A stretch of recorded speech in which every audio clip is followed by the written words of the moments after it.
Guys नए हैं तो चैनल सब्सक्राइब करें रोज नई गोस्ट वीडियो के लिए।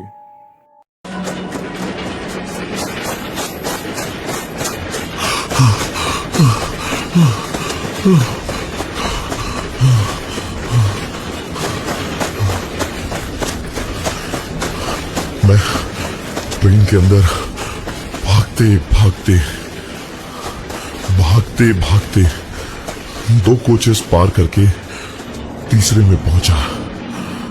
तब कहीं काफी भीड़ दिखी और मैं वहां घड़ी भर सांस लेने को रुका। मेरा नाम ईश पक्षी है। मैंने 2 दिन पहले ही इंजीनियरिंग में एडमिशन लिया था दिल्ली में। पापा हमेशा से चाहते थे कि मैं इंजीनियर ही बनूं और मुझे इंजीनियरिंग और म्यूजिक दोनों का बहुत शौक था। पहला दिन था मेरा कॉलेज का। मैं हॉस्टल से कॉलेज की ओर जा रहा था। पुराना कोई भी जानने वाला या दोस्त नहीं था मेरा यहां। मैं कॉलेज के पास पहुंचा तो देखा कि एक लड़की कॉलेज की गेट के किनारे खड़ी सुबक सुबक के रो रही थी। कोई भी उसकी ओर ध्यान नहीं दे रहा था। किसी को कोई परवाह ही नहीं थी। वो बेचारी बार बार इधर उधर 2-2 कदम करके हट रही थी कि कहीं उसे धक्का न लग जाए, लेकिन किसी को उसकी कोई फिक्र नहीं हो रही थी। वो देखने में तो मुझे फ्रेशर ही लग रही थी, तो मैंने सोचा कि मदद कर दूं। पास जाकर मैंने पूछा उससे कि क्या दिक्कत है, इस तरह से क्यों रो रही हो? वो लड़की बस रोती रही, उसने कुछ भी नहीं कहा। मैंने उसको 1 बार 2 बार 3 बार कई बार पूछा, लेकिन वो शायद किसी सीनियर से डरी हुई थी और कुछ भी बोलने को तैयार नहीं थी। आसपास के कुछ लोग मुझ पे हंसते हुए जरूर निकल गए मेरे बगल से, और आखिर में एक सीनियर ने आकर कहा, अबे पागल हो गया क्या भाई, किससे बातें कर रहा है? मैंने कहा कि आप लोगों को दिखाई नहीं दे रहा? मैं अपनी बात खत्म भी नहीं कर पाया, क्योंकि जब मैं पलटा तो वो लड़की वहां नहीं थी। शायद सीनियर से घबराकर वो भाग गई थी। मैंने भी बात को रफा दफा करना ही बेहतर समझा। चुपचाप अपने कॉलेज के पहले दिन मैं अपने क्लास की ओर चल पड़ा। क्लास में बैठा ही था जब टीचर पढ़ा रही थी और नोट्स लिखते लिखते एकदम से जैसे मैंने अपने सर को उठाया तो एक डस्टर ब्लैक बोर्ड की ओर से उड़ता हुआ आया और सीधा मेरे सर पर लगा।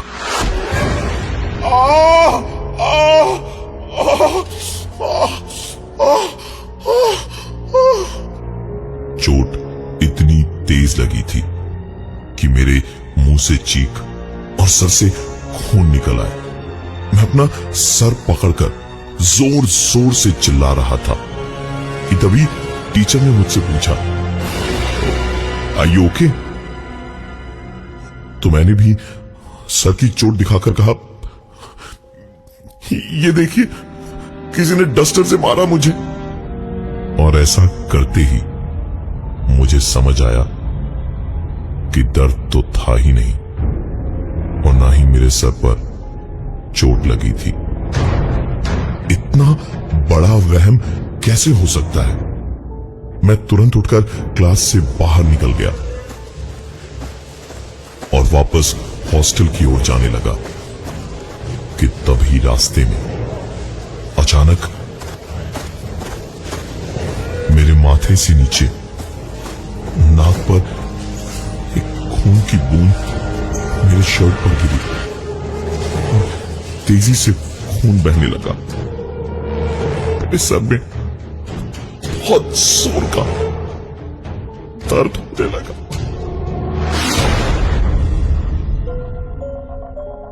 मैं वहां से सीधा अपने हॉस्टल की ओर भागा। बिल्डिंग से हॉस्टल के बीच एक बहुत बड़ा ग्राउंड था। धूप में अपने सर पे हाथ रख के हॉस्टल की ओर दौड़ते दौड़ते मुझे साफ सुनाई दिया। मैंने पलट कर देखा तो मेरी परछाई अकेली नहीं थी। मेरी परछाई के ठीक पीछे एक परछाई और थी।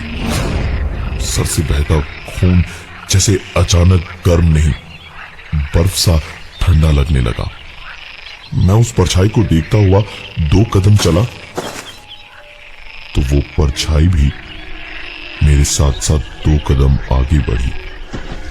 मैं और 2 कदम बढ़ा तो दोबारा वो परछाई 2 कदम और आगे बढ़ी।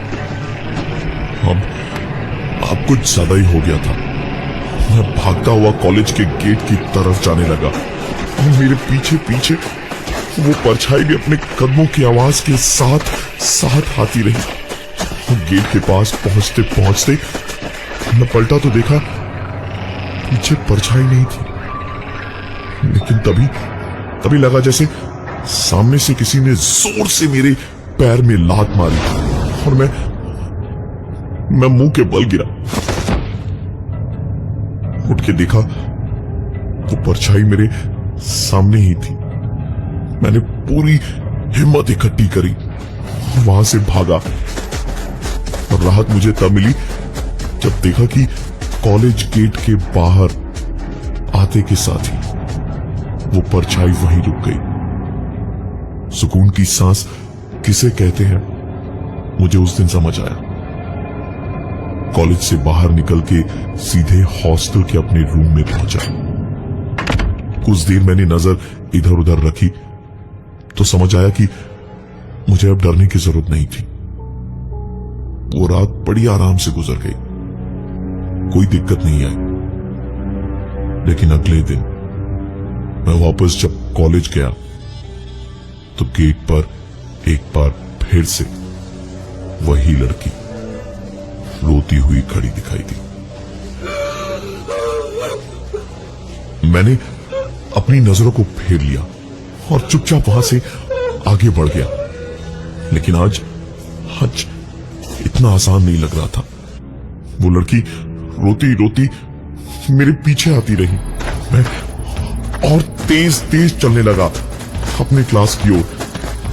अब मैं भाग रहा था और भागते भागते मैंने एक बार पीछे देखा तो पाया कि वो लड़की वहां नहीं थी। मेरी सांस में सांस आई और मैं क्लास में जाकर डेस्क पर अपना सर रख के बैठ गया। टीचर पढ़ा रहे थे, पूरी क्लास में स्टूडेंट्स थे और उसी माहौल में मैंने देखा कि वो लड़की सामने से रोती हुई वैसे ही आई और आकर मेरे पास वाली सीट पर रोती रोती बैठ गई।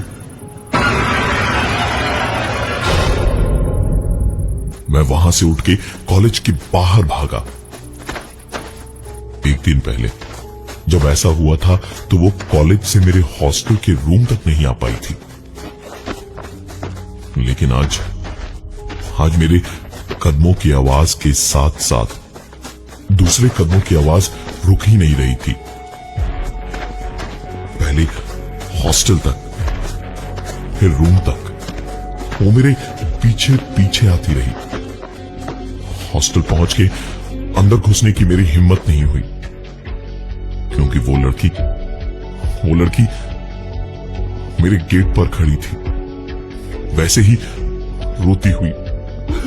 मैं करता भी तो क्या, वहां से सीधा एक ही और जगह थी जहां मैं जा सकता था और वहीं जाने के लिए मैं सीधे स्टेशन पहुंचा।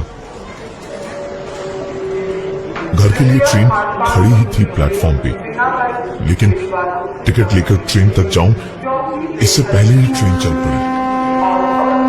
टिकट लेने का टाइम नहीं था मेरे पास।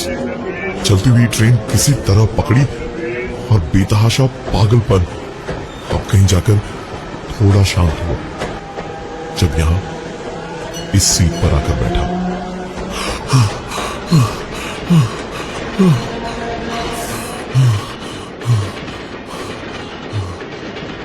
कुछ ही देर में टीसी के लोगों से टिकट मांगने की आवाजें आने लगी।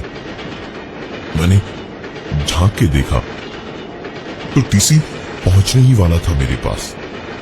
मैं चुपचाप वहां से उठा और टॉयलेट की तरफ चलने लगा। टॉयलेट पहुंचकर पीछे देखा, टीसी मुझसे काफी दूर था, लेकिन उसी वक्त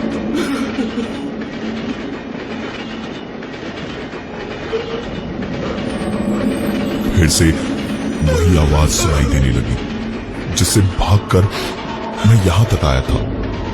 मैं तुरंत टॉयलेट में जाके छुपने की सोच ही रहा था कि टॉयलेट का दरवाजा खुला और सामने वही लड़की रोती हुई खड़ी थी। और मुझे देखते ही वो इतनी जोर से चीखी कि मुझे लगा मैं बहरा ही ना हो जाऊं। उसकी चीख से मैं 2 कदम पीछे खुद भी चीख करके हटा तो मैं अचानक किसी से टकरा गया। मैंने पलट के देखा तो टीसी मुझसे कह रहे थे टिकट दिखाने के लिए। मैंने साफ साफ बात कह दी कि टिकट ले नहीं पाया, इमरजेंसी में था, सो पैसे लेकर मामला रफा दफा कर दीजिए। टीसी ने मुझे ऊपर से नीचे तक देखा, फिर कहा, मेरे जैसे अमीर बाप की बिगड़ी औलादों को लगता है कि पैसे से सब कुछ खरीदा जा सकता है। और इतना कह के अगले स्टेशन पे उन्होंने मुझे धक्के मार के सिर्फ उतारा नहीं, बल्कि मुझे आरपीएफ के हवाले कर दिया। उन्होंने पहले तो मुझे मारा और फिर फाइन लगा दिया। पापा को फोन करके बुलाया तो उन्हें आने में तकरीबन 4 घंटे लगे और आते ही उन्होंने मामला संभाला और हम लोग घर की ओर निकल पड़े।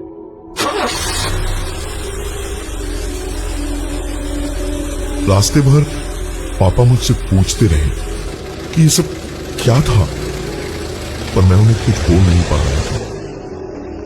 बताता भी तो क्या, मुझे खुद को नहीं पता कि मेरे साथ क्या हो रहा था। लेकिन सचमुच डर क्या होता है वो मुझे तब समझ में आया जब ड्राइवर ने गाड़ी मेरे घर के दरवाजे के अंदर ली, क्योंकि घर के मेन दरवाजे को पार करने के बाद वही लड़की खड़ी थी, लेकिन इस बार रोती हुई नहीं, वो वहां पर हंसती हुई खड़ी थी। मुझे अपनी परवाह नहीं थी, पिताजी और मॉम को कुछ ना हो जाए, यही सोच सोच के मेरी जान सूख रही थी। मैं घर में आ तो गया, लेकिन यहां पर भी महफूज नहीं था। मैंने जब पापा को पूरी बात बताई तो मॉम पर चिल्लाते हुए वो मुझे पागल कहने लगे और उसके बाद दोनों में झगड़ा होने लगा। मैं दोनों को रोकने की कोशिश करने लगा, लेकिन मैं जानता था कि कोई फायदा नहीं होगा, क्योंकि वो हमेशा ही लड़ते रहते थे आपस में। मैं थक हार कर डाइनिंग टेबल पर बैठ गया कि तभी मेरी नजर पापा के पीछे स्विमिंग पूल के पास वाली खिड़की पर गई। वही लड़की धूप में पूल के पास खड़ी थी और एक एक कदम धीमे धीमे बढ़ाती हुई कमरे की तरफ आ रही थी। खिड़की बंद थी, लेकिन कांच की खिड़की को तोड़ने में कितना वक्त लगता है। मैंने मॉम और पापा को चिल्ला के कहा, वो देखिए पापा, वो देखो ना, वो रही वो लड़की, वो रही। दोनों ने उस तरफ देखा, लेकिन उन्हें वो लड़की दिखाई नहीं दी। पापा का गुस्सा माँ पे और ज्यादा बढ़ गया।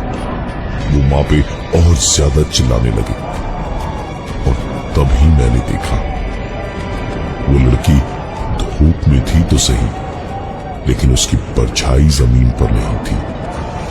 और हमारे इस कमरे में मेरे पिताजी, माँ और मेरे साथ साथ बाहर से आती हल्की रोशनी में परछाइयां 4 थी। इस वक्त मेरे पिताजी बुरी तरह से गुस्से में थे और उन्होंने मां से कहा, तुम और तुम्हारा बेटा दोनों ने मुझे कहीं मुंह दिखाने लायक नहीं छोड़ा है। बीवी बेवकूफ तो बेटा 1 नंबर का गधा, पढ़ाई लिखाई में इतना कमजोर। मेरे पिताजी सही कहते थे, अपनी हैसियत देख के शादी करता तो लड़की भी ढंग की होती, भिखारी से शादी नहीं करनी पड़ती। मैं कुछ बोलूं या कुछ कर पाऊं, इससे पहले ही चिल्लाते हुए पापा पे मां एकदम से झपटी और एक अजीब सी आवाज में उसने कहा, बहुत जोर है ना पैसे का, तो ले अब पैसे से अपनी जिंदगी खरीद के दिखा। मेरी जिंदगी तो बर्बाद कर दी और साथ मेरे पूरे परिवार की भी। मेरी आंखों के सामने मेरी मॉम ने पिताजी की गर्दन एक झटके से मरोड़कर तोड़ दी।